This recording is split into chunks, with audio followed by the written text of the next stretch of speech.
আমরা দেখতে পাচ্ছি নির্বাচিত হয়ে বিএনপির সরকার অগণতন্ত্রের পথে হাঁটছে, নব্য স্বৈরাচার হওয়ার পথে হাঁটছে। আজকে এনসিপির গাড়ি বহরে হামলা হয়েছে। এই গাড়িটাতে হলো আমাদের একজন মহিলা সংসদ সদস্য ছিল, আমাদের মৃত আপু ছিল, অন্য মহিলারা ছিল, সার্জিস ভাই ছিল। সামনে পিছনে শত শত পুলিশ প্রোটেকশন, পুলিশের মতো চলে যাচ্ছে আর সন্ত্রাসীরা গাড়ি ভাঙছে। তারেক রহমান যে শেখ হাসিনার পথে হাঁটতেছে এটা হলো ওইটার চিহ্ন। সে ছাত্রদলকে আরেক কাছে সন্ত্রাসী বাহিনী বানাইতেছে, এটা হলো এটার চিহ্ন। আমি আজকে আর কোনো কথা বলবো না, চুপ থাকবো। পুরো বাংলাদেশে দেখি ওনারা কতটুকু বাড়তে পারে, কতটুকু যাইতে পারে, আমরা সেই মাত্রাটা দেখবো। বিভিন্ন জায়গায় পুরো বাংলাদেশে একটা সন্ত্রাসের রাজত্ব সৃষ্টি করা হয়েছে। ছাত্রদল, যুবদল, বিএনপি তারা সন্ত্রাসী কায়দায় আমাদের উপর হামলা করে। আপনারা দেখেছেন আমাদের গাড়ির গ্লাসগুলোকে কিভাবে ভেঙে ফেলা হয়েছে। যেই গ্লাসটা ভাঙলো ওই গ্লাস দিয়ে যদি আরেকটা ইটও আসতো, অন্য কিছু না, ওই ইটটা একটা মানুষকে লাগলে মানুষ ওইখানে মারা যেত। আমরা জাতীয় নাগরিক পার্টি এনসিপির পক্ষ থেকে সরকারের কাছে 3 দফা দাবি আমরা উত্থাপন করতে চাই। প্রথম দফা হলো, আমাদের প্রথম দাবি, আলিফ চৌধুরী যার চোখে আঘাত করা হয়েছে, যিনি এক চোখ এখন অন্ধত্বের দিকে গেছে, আরেকটা চোখ অন্ধত্বের দিকে যাওয়ার পথে, আমরা সরকারের কাছে দাবি জানাই আলিফ চৌধুরীর চিকিৎসার দায়ভার সরকার বহন করবে, চিকিৎসার দায়িত্ব নেবে। হামলা বন্ধ হবে না, এই এনসিপি কে মাইনা নিতে পারবে না। কারণ কি জানেন, এনসিপি বিরোধী দল, আর বিরোধী দল কার সঙ্গে? জামাত ইসলামের সঙ্গে। এখানে হলো মূল গন্ডগোল। যতক্ষণ পর্যন্ত ওই জামাত ছাইরা না আসবে ততক্ষণ পর্যন্ত এই এনসিপির পিছনে লেগে থাকবে ভাই। যেখানেই যাবে দেখবেন এরকম ঘটনা আরো ঘটবে। হবিগঞ্জে ছাত্রদল নেতাকর্মীদের উপর হামলার অভিযোগে এনসিপি নেতা নাসিরউদ্দিন পাটোয়ারি ও সার্জিস আলম সহ 9 জনের নাম উল্লেখ করে এবং অজ্ঞাত আরো 40-50 জনকে আসামি করে মামলা করা হয়েছে। এই সময় নাসিরউদ্দিন পাটোয়ারি, সার্জিস আলম সহ 40-50 জনের একটি দল তাদের উপর হামলা চালায়। এই সময় কয়েকটি মোবাইল ফোনও ছিনতাই করা হয় বলে অভিযোগ করা হয়েছে।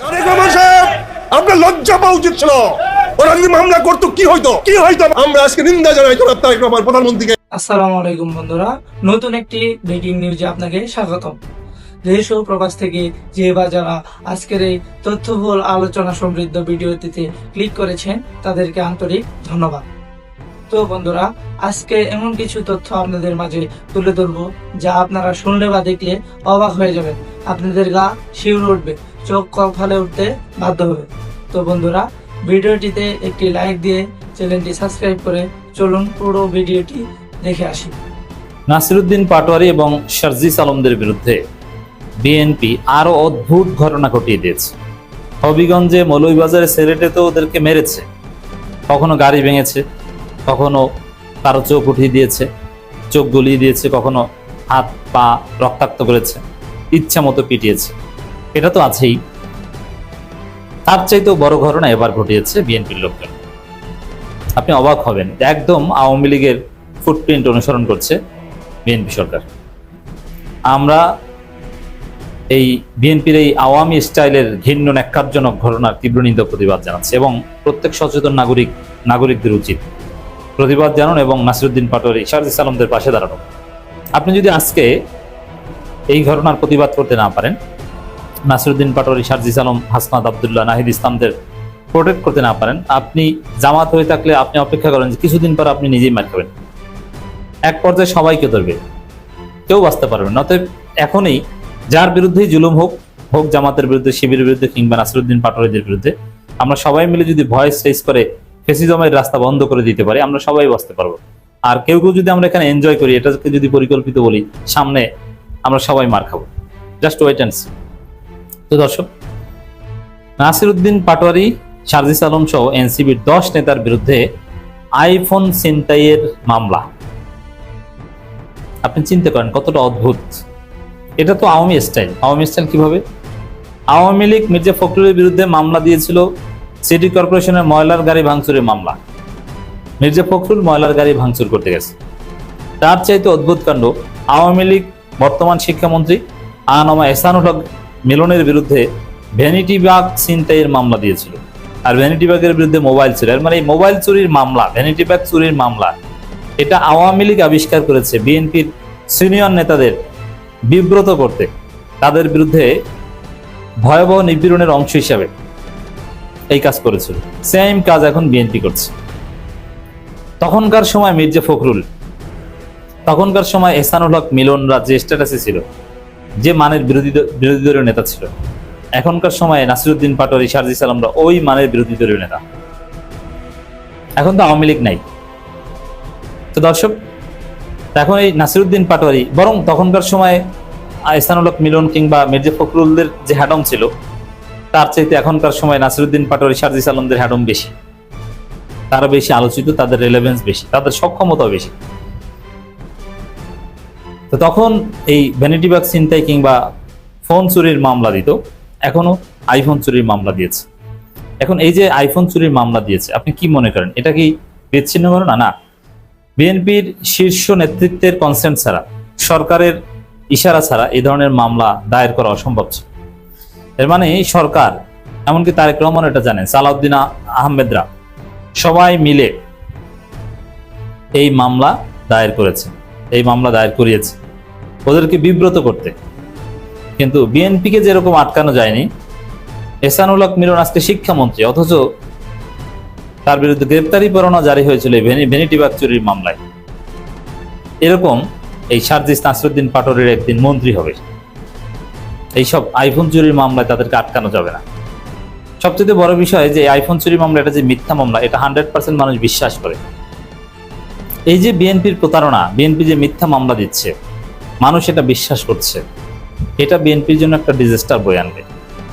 তো দর্শক, আমাদের সবার দায়িত্ব যে বিএনপির এই ন্যাক্কারজনক ঘৃণ্য আচরণের নিন্দা জানানো। আমরা বিএনপির এই ঘৃণ্য আচরণ, আইফোন চুরির মামলা দেওয়ার যে জঘন্য কার্যক্রম, এর উপর থুতু নিক্ষেপ করছে। এর চাইতে নিকৃষ্ট কোনো কার্যক্রম হতে পারে না।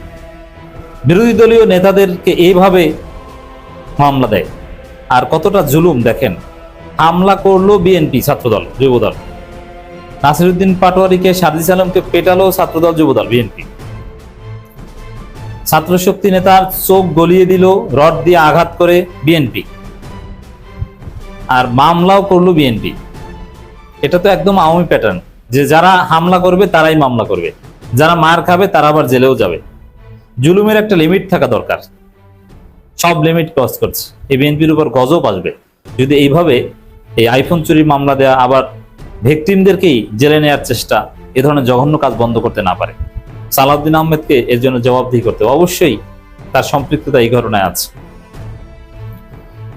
হবিগঞ্জে জাতীয় নাগরিক পার্টির মুখ্য সমন্বয়ক নাসিরউদ্দিন পাটোয়ারি ও উত্তরাঞ্চলের মুখ্য সংগঠক সার্জিস আলম সহ দলটির 10 নেতার বিরুদ্ধে হত্যা চেষ্টা, মারধর, ভাঙচুর ও ছিনতাইয়ের অভিযোগে মামলা দায়ের করা হয়েছে। মামলাগুলো প্যাটার্ন দেখেন।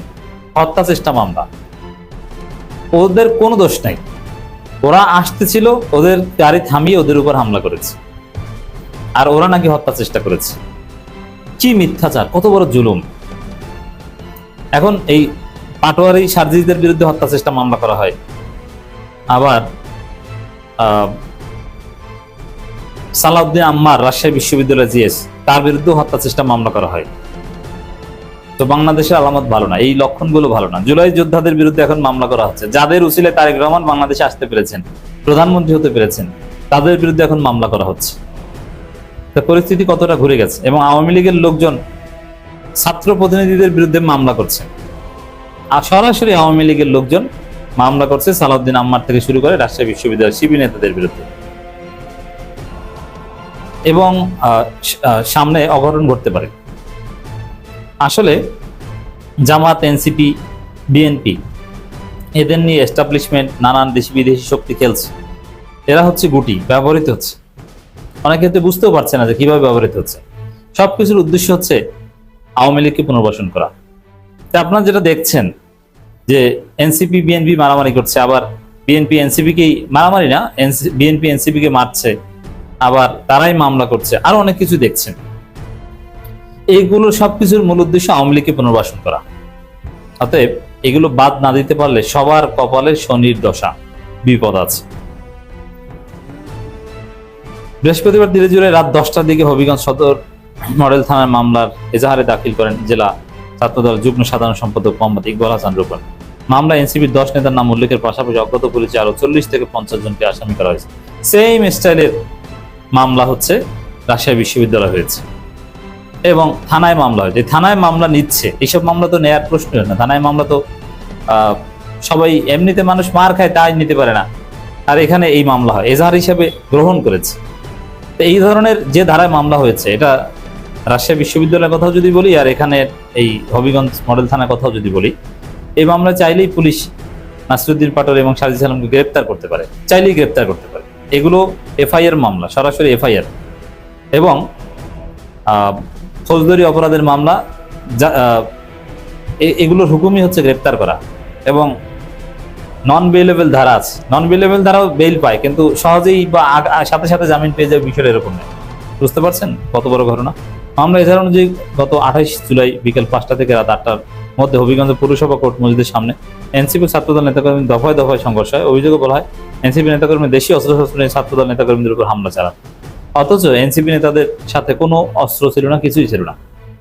আর এটা তো বাংলাদেশের সমস্ত মানুষ বিশ্বাস করে যে এটা মিথ্যা মামলা। আমরা ধিক্কার জানাই এ ধরনের নোংরামির বিরুদ্ধে। তো প্রিয় দর্শক, আজ এই পর্যন্তই ছিল আমাদের বিস্তারিত সংবাদ। যদি আপনাদের কাছে এই তথ্যগুলো ভালো লেগে থাকে তাহলে আমাদের চ্যানেলটি সাবস্ক্রাইব করে ভিডিওটি একটু শেয়ার করে আমাদের পাশেই থাকবেন। তো বন্ধুরা, আপনারা ভালো থাকবেন, সুস্থ থাকবেন। আজকে এই পর্যন্তই বিদায় নিচ্ছি। আল্লাহ হাফেজ।